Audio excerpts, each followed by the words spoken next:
សួស្តីអ្នកទាំងគ្នាខ្ញុំឈ្មោះណារូមីមកពីប្រទេសជប៉ុនខ្ញុំជាអ្នកហាត់ការនៅ UNFP កម្ពុជាខ្ញុំមកប្រទេសកម្ពុជាជាលើកដំបូងក្នុងឆ្នាំ2015ហើយខ្ញុំចាប់អារម្មណ៍វប្បធម៌និងប្រពៃណីខ្មែរទាំងអស់នេះជំរុញលើកចិត្តរបស់ខ្ញុំឲ្យរៀនភាសាខ្មែរហើយឥឡូវនេះខ្ញុំបន្តការសិក្សាថ្នាក់អនុបណ្ឌិតផ្នែកសុខភាពសាធារណៈពីព្រោះខ្ញុំចង់ជួយលើកកម្ពស់សុខភាពប្រជាជនខ្មែរខ្ញុំបានរកឃើញគម្លាតទំនាក់ទំនងរវាងគោលនយោបាយថ្នាក់ជាតិនិងអ្វីដែលកំពុងកើតឡើងក្នុងសាលារៀនជាច្រើនមិនទាន់បានបង្រៀនការអប់រំសុខភាពផ្លូវពេទ្យឲ្យបានល្អនៅឡើយទេហើយនិយាយដោយស្មោះត្រង់សាស្ត្រាចារ្យក៏មិនដែលបានលើអំពីវាដែរយើងត្រូវបំបែករបាំងនិង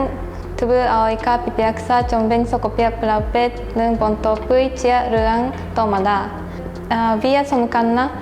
ក្នុងការពង្រីកសម្លេងរបស់ប្រជាជនតាមសហគមន៍ដើម្បីធ្វើឲ្យការផ្លាស់ប្ដូរពិតប្រាកដអាចកើតឡើងរឿងសំខាន់បំផុតមួយដែលខ្ញុំបានរៀនគឺសារៈសំខាន់នៃទំនាក់ទំនងជាមួយសហគមន៍យើងត្រូវយល់ពីតម្រូវការពិតប្រាកដរបស់ប្រជាជននៅតាមមូលដ្ឋានដើម្បីបង្កើតសកម្មភាពដែលធ្វើឲ្យមានការផ្លាស់ប្ដូរជាក់ស្ដែងកម្មសិក្សារបស់ខ្ញុំជាមួយ UNFP មិនមែនគ្រាន់តែជាបទពិសោធន៍មួយសម្រាប់បង្ហាញនៅក្នុងប្រវត្តិរូបសង្កេតរបស់ខ្ញុំប៉ុណ្ណោះទេ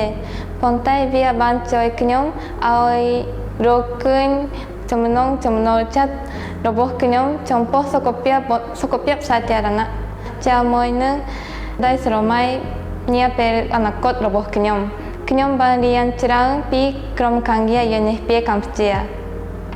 ខ្ញុំសូមថ្លែងអំណរគុណចំពោះបុគ្គលិកទាំងអស់នៅការិយាល័យ UNFP កម្ពុជា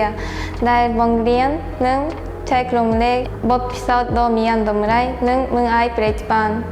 ខ្ញុំសូមជូនពរឲ្យ UNFP កម្ពុជា